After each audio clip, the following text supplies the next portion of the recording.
menjaga ya suasana kekeluargaan, ya, persatuan dan kesatuan yang ada di daerah, yang ada di wilayah. Itu sebenarnya yang terbaik. Dan mungkin hal ini juga dilakukan oleh beberapa daerah, ya. Termasuk sampai hari ini DKI Jakarta juga belum melaksanakan konverwil. Ya, secara pribadi saya sampaikan, ya, karena PP-nya masih seperti ini. Ya. Jadi sudah biarkan dulu. Kalau mau dilaksanakan konverwil, nggak usah bawa PP Kongres atau PP KLB. PP mana itu? Nggak usah. Jadi ketua Penwil dipilih oleh seluruh anggota. PP Kumham.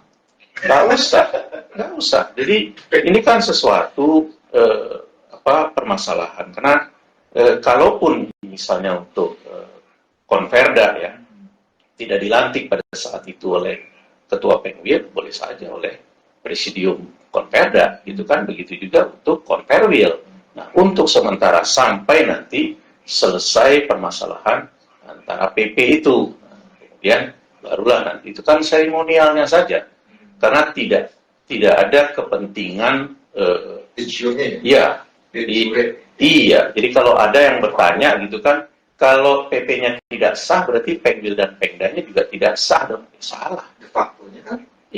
Ketua Pengda itu dipilih oleh anggota di daerahnya, yang memimpin itu juga presidium anggotanya, konverwil itu juga dipilih anggota wilayahnya, presidiumnya ketua-ketua Pengda yang ada di wilayahnya, bahkan pengurus pusat pun ya ikut sebagai peserta yang bukan wilayah di tempat itu diusir, dia tidak boleh masuk sebagai anggota wilayah, kecuali kalau dia memang anggota wilayah. Kalau bukan, tidak bisa dia ikut di situ, jadi dia nggak bisa intervensi gitu loh.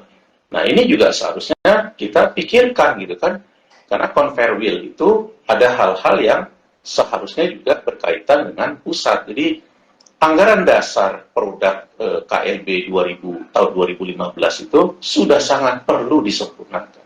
Kalau ART kan terakhir di Balikpapan 2017 itu cukup signifikan gitu kan, walaupun tertahan karena tidak bisa ART itu bertentangan dengan anggaran dasar gitu kan. Nah, dari 2017 itu kita harapkan tadinya di akhir 2017, nah atau di awal 2018 itu dilaksanakan KLB untuk penyempurnaan anggaran dasar. Kode etik itu juga sudah harus disempurnakan.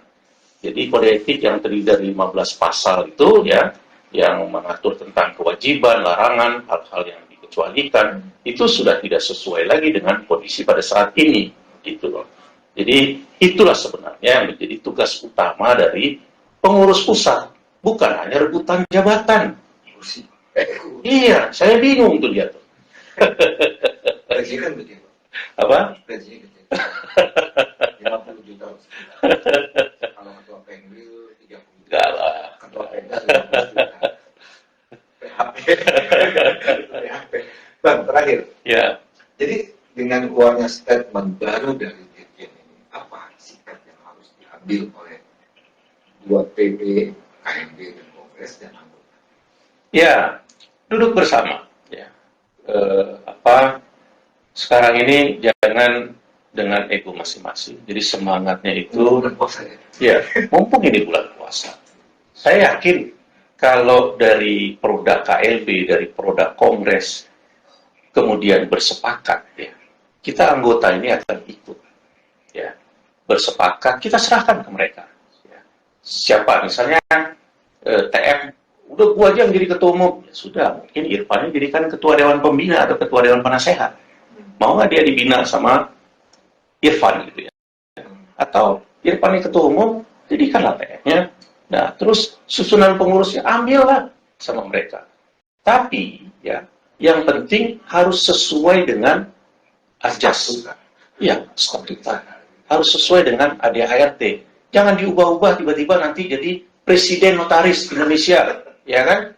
Terus nanti sekretaris jenderal. Nah, ya kan? Iya, janganlah yang aneh-aneh. Ya. Permasalahan kita ini banyak.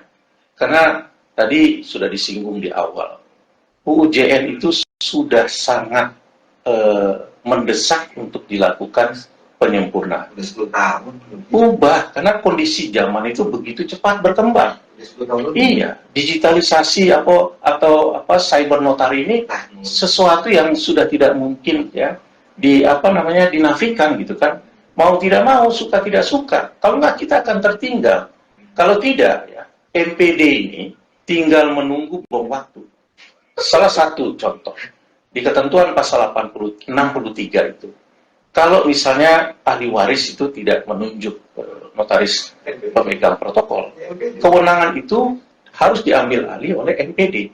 Nah, MPD tidak menggunakan kewenangannya, sehingga ada masyarakat yang membutuhkan wakahnya, fotokopinya, atau turunannya dan seterusnya yang berkaitan dengan akta yang pernah dibuat oleh notaris yang telah meninggal dunia, tapi pemegang protokolnya tidak ada, MPD-nya nanti yang akan digugat. Kenapa dia bisa digugat? Karena dia tidak menggunakan kewenangannya. Apa kewenangannya? Menunjuk notaris sebagai pemegang protokol bagi notaris yang meninggal dunia tersebut atau yang pensiun tersebut. Nah, terus yang jadi masalah apa? Notaris yang ditunjuk oleh MPD sebagai pemegang protokol, nah, kan harusnya dia wajib diterima. Tapi pertanyaannya begini, Pak, kantor saya kecil, ya, sementara protokolnya itu begitu banyak. Saya mau taruh di mana? Atau misalnya, Pak, saya sudah lihat, Pak MPD, saya sudah lihat protokolnya itu. Ternyata protokolnya itu berantakan. Jadi ada minuta akta yang tidak ditandatangan oleh saksi. Ada minuta akta yang tidak ditutup akhir akta. Ada minuta akta notaris itu yang tidak ditandatangan oleh notaris. Nah, padahal jelas ya disebutkan di pasal 16 itu ya kan. Setelah akta ini ayat 1 huruf N ya, dibacakan oleh saya notaris, maka seketika para penghadap, para saksi dan saya notaris menandatangani akta ini. Nah, bahwa selain menandatangani juga membubuhkan sidik jari. Itu ketentuannya ada di pasal 16 ayat 1 huruf C, sidik jari. Pertanyaannya, itu bolong-bolong begitu, yang bikin notaris atau notaris pengganti? Ya, apakah notaris atau notaris pengganti, tetapi itu terjadi dan akhirnya yang ditunjuk itu tidak mau menerima. Pak, kalau begini, saya nggak mau terima. Kenapa? Nanti kalau ada misalnya yang membutuhkan dan seterusnya, saya akan dipanggil-panggil Pak oleh penyidik. Nah, itu kan tugas organisasi.